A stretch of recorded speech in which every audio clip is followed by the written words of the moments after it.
Berlatar di Barrow, Alaska, sebuah kota kecil di Amerika bagian paling utara yang setiap 1 tahun sekali matahari tidak akan menyinari kota ini selama 30 hari alias akan selalu gelap gulita selama 1 bulan penuh, yang di situ kita akan diperlihatkan seorang pria asing bernama, kita panggil saja John, terlihat baru saja turun dari sebuah kapal besar dan bermaksud untuk singgah di kota kecil ini.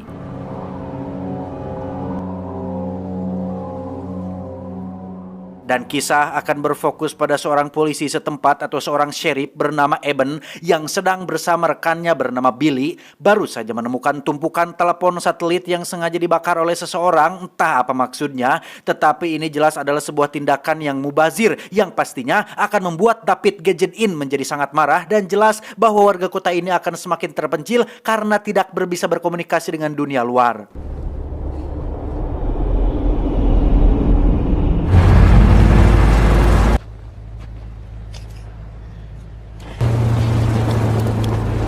Eben dan Wilson pun melanjutkan patroli yang di situ kita akan melihat setengah dari warga di sini memilih untuk pindah dulu ke rumah kerabat mereka di kota lain dan sebagian memilih untuk tetap bertahan di rumahnya masing-masing.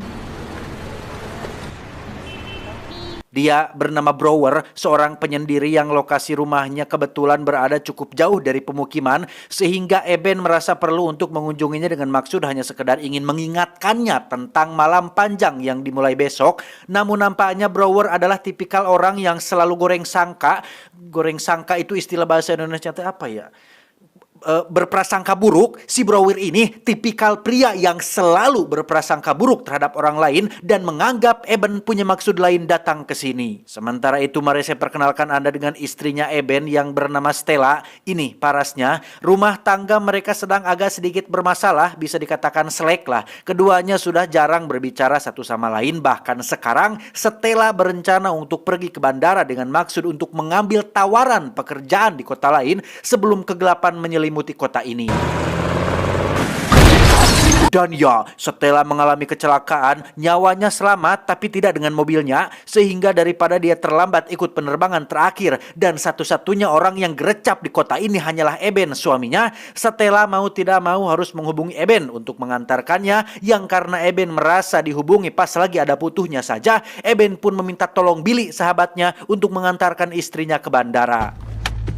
Hey, Billy. Dan betapa apesnya Stella ketika dia terlambat ikut penerbangan terakhir sehingga mau tidak mau dia harus terjebak di kota ini selama 30 hari ke depan karena bandara akan tutup untuk sementara waktu. Kembali ke Eben yang terlihat sedang berada di kantornya yang kebetulan ada nenek dan adiknya yang bernama Jack. Eben langsung meluncur ke tempat Carter, seorang pemilik pabrik pengolahan sampah yang mendapati masalah ketika pipa yang merupakan jalur listrik, air, dan segala hal yang menjadi kebutuhan kota ini dirusak oleh orang yang tidak bertanggung jawab. Pun sama dengan Wilson, rekan Carter yang sama-sama sedang jengkel karena helikopter miliknya dirusak, benar-benar dirusak parah, yang kemungkinan besar pelakunya sama dengan yang merusak pipa termasuk membakar telepon satelit, sehingga nasib Eben dan seluruh warga di kota ini sekarang menjadi sangat terisolasi dari dunia luar. Beralih ke seorang manajer listrik kota kecil ini yang sedang sibuk di kantornya, listrik tiba-tiba mati disusul dengan suara yang berasal dari luar. Lantas beliau pun keluar untuk memeriksa, yang alangkah terkejutnya Pak Manajer saat muncul beberapa orang yang mengelilinginya dan membuatnya tewas dengan cukup mengenaskan.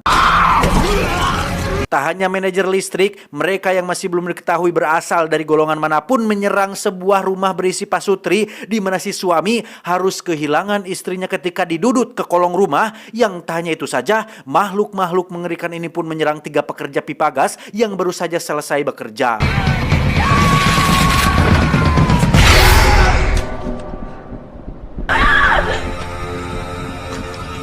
Dan inilah malam 1 suro. Loh, dan inilah 30 Days of Night.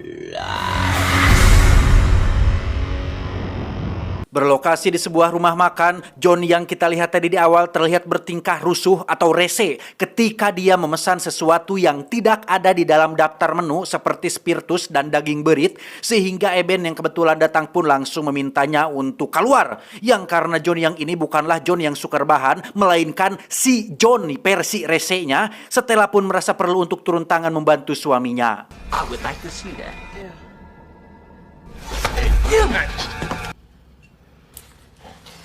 Eben dan Stella pun membawa John ke kantor untuk dimasukkan ke dalam kurungan sementara yang pada saat Eben sedang menginterogasinya, listrik di seluruh kota tiba-tiba mati total. Sehingga Eben harus segera pergi menemui bapak manajer listrik di kantornya, yang alangkah terkejutnya Eben saat menemukan dia sudah tewas dengan kondisi kepalanya yang ditancap pada tiang.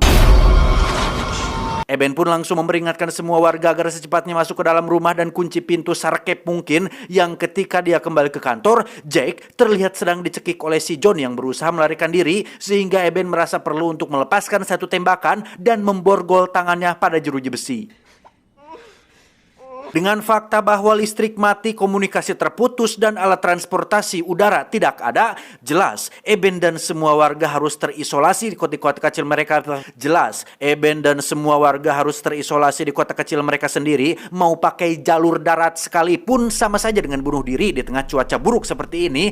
Terlebih lagi, wilayah ini dikelilingi oleh hutan belantara, jarak ke kota lain benar-benar sangat jauh, dan entahlah kenapa mereka masih bertahan di tempat seperti ini. Eben meminta Stella untuk menemaninya pergi memeriksa 3 pekerja pipa yang mungkin sedang butuh pertolongan di tengah situasi darurat seperti ini. Yang baru saja beberapa menit perjalanan menuju ke sana, mereka berdua langsung berhenti saat melihat sesuatu di kejauhan, di mana Stella langsung menyuruh Eben untuk kembali ke mobil dan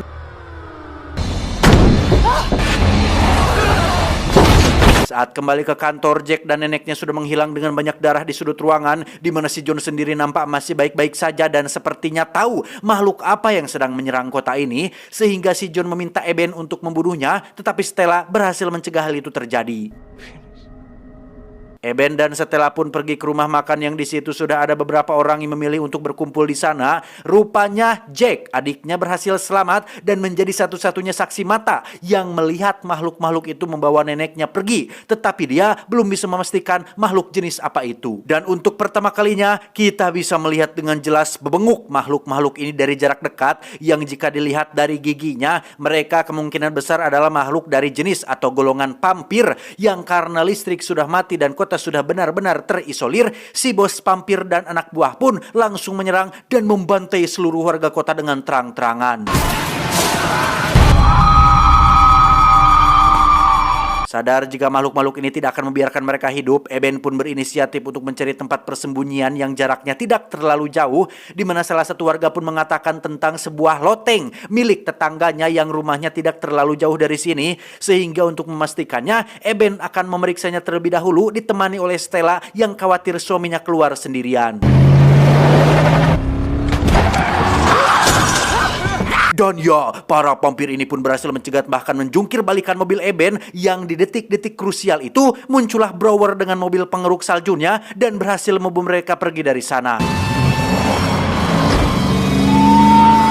Singkat cerita, Eben dan beberapa warga yang masih tersisa pun nampak sudah berada di loteng yang dimaksud. Mereka tidak punya banyak pilihan lain selain bertahan di sini sampai para vampir itu pergi dan akan menjatah makanan sampai 30 hari ke depan, berharap akan ada bala bantuan yang akan datang. John sendiri didatangi oleh si bos vampir yang dengan baik hati tidak langsung menghisap darahnya, karena ternyata si John lah orang yang membawa mereka ke tempat ini menggunakan kapal besar yang kita lihat tadi di awal.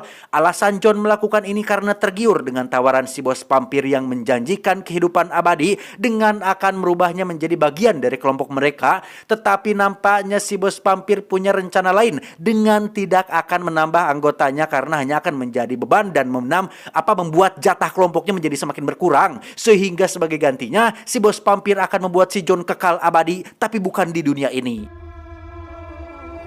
Di tengah situasi menegangkan dan mendesak seperti ini, selalu saja ada beban atau tipikal orang yang ngaririweuh atau sok ngide dengan mengatakan bahwa mereka seharusnya lari saja dari kota ini. Eben berhasil membuat situasi kembali tenang dan memutuskan untuk keluar sendirian mencari makanan untuk mereka bisa bertahan di loteng ini.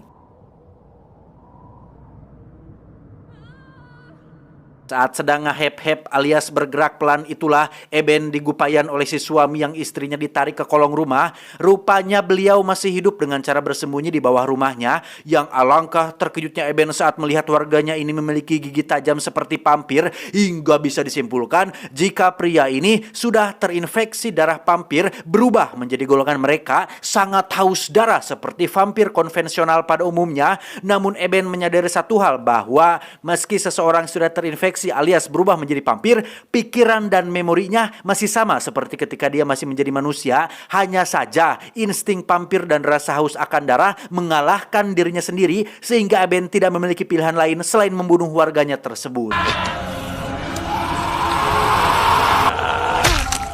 Singkat cerita, Eben sudah berhasil membawa stok makanan kloteng ini. Dia terlihat sedang tidur tepat saat seorang kakek yang menderita Alzheimer tiba-tiba saja berjalan keluar sendirian, sehingga Stella dan anaknya langsung mencegat si kakek keluar dari rumah ini. Dan ya, saat si kakek sedang di toilet itulah beliau pun kembali berulah dengan kabur melalui jendela kamar mandi. Anaknya nekat keluar untuk menyusul meski sempat dicegah oleh Stella, sehingga si kakek dan anaknya harus tertangkap dan mati oleh para vampir-vampir jahiliyah ini. Beberapa hari berlalu tepat saat badai salju sedang turun dan stok makanan mereka sudah habis. Eben dan kawan-kawan sepakat untuk pergi ke swalayan terdekat mencari makanan, di mana cuaca buruk ini cukup menguntungkan bagi mereka karena makhluk sekelas vampir sekalipun malas untuk keluar rumah. Yang setibanya mereka di swalayan, ada seorang pacil alias vampir cilik yang sedang menghisap darah korbannya, dan beruntung perlawanan yang diberikan tidak cukup kuat untuk melawan Eben dan kawan-kawan. Disitulah Eben dan kawan-kawan akhirnya menyadari jika makhluk yang sedang mereka hadapi adalah makhluk jenis penghisap darah alias vampir, yang berdasarkan sinetron yang sering Stella tonton di televisi, yaitu sinetron GGS. Dia pun menyarankan mereka untuk mengambil lampu ultraviolet milik tetangganya, karena sesuai dari kata Aliando bahwa vampir memiliki beberapa kelemahan, salah satunya adalah takut terhadap cahaya matahari. 27 hari berlalu ketika badai salju sudah berhenti. Mereka sepakat untuk pindah tempat sembunyi ke kantor sheriff tempat Eben bekerja. Namun harus ada satu orang yang berkorban, mengalihkan perhatian para vampir, yang dalam hal ini Eben mengajukan dirinya sendiri untuk sebagai pengalihan perhatian dengan akan pergi ke rumah tetangga Stella dan mencoba idenya mengenai lampu ultraviolet yang ada di rumah tetangganya tersebut. Tak membuang waktu, Stella dan yang lain pun langsung bergerak melalui jalan belakang, sementara Eben dengan sengaja ngagorowan alias memanggil-manggil para vampir untuk datang kepadanya. Yang setibanya Eben di rumah tetangga, dia langsung menyalakan generator di belakang rumah, kemudian masuk ke dalam, yang di situ dia akhirnya menemukan lampu ultraviolet yang dimaksudkan untuk ternyata dipakai untuk menerangi tanaman kecil di dalam rumah. Yang ketika para vampir sudah tiba, Eben pun langsung menyalakan lampunya tepat saat si istri bos vampir masuk terlebih dahulu. Si wanita vampir pun langsung mati dengan kondisi terbakar parah, sementara Eben tak bisa kemana-mana selain bersembunyi di belakang rumah, sehingga Brower yang mengetahui hal itu pun merasa perlu untuk beraksi dengan akan mengalihkan perhatian para vampir supaya Eben bisa kembali pada kelompoknya. Dan ya, menggunakan truk pemotong kayu, Brower berhasil membunuh sebagian dari anggota kelompok vampir ini. Namun karena jumlah mereka semakin bertambah dan terus bermunculan, Brower terpaksa harus mengambil keputusan nekat untuk meledakkan dirinya sendiri.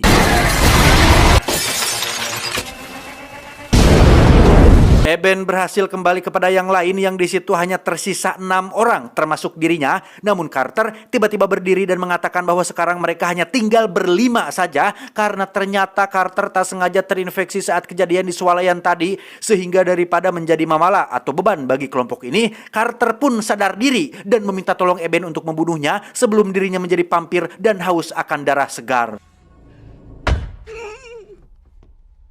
Tak lama Eben pun melihat kedipan lampu dari jendela rumah Billy rekannya. Dia dan Stella memutuskan untuk memeriksanya, yang ternyata Billy masih hidup dan memilih untuk diam setelah dirinya mengalami depresi pasca menembak anak dan istrinya sendiri yang sudah terinfeksi.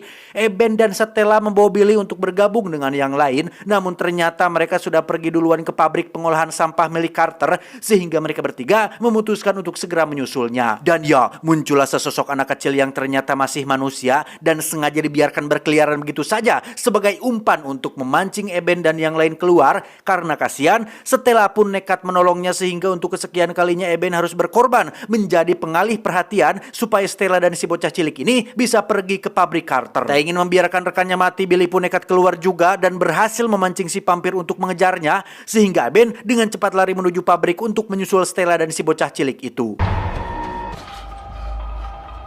Dan alangkah terkejutnya Eben saat mengetahui jika Stella dan si bocah belum sampai di tempat ini. Tepat di saat bersamaan, Billy terlihat juga sampai di pabrik bagian depan dan harus digigit oleh vampir yang sedari tadi mengikutinya.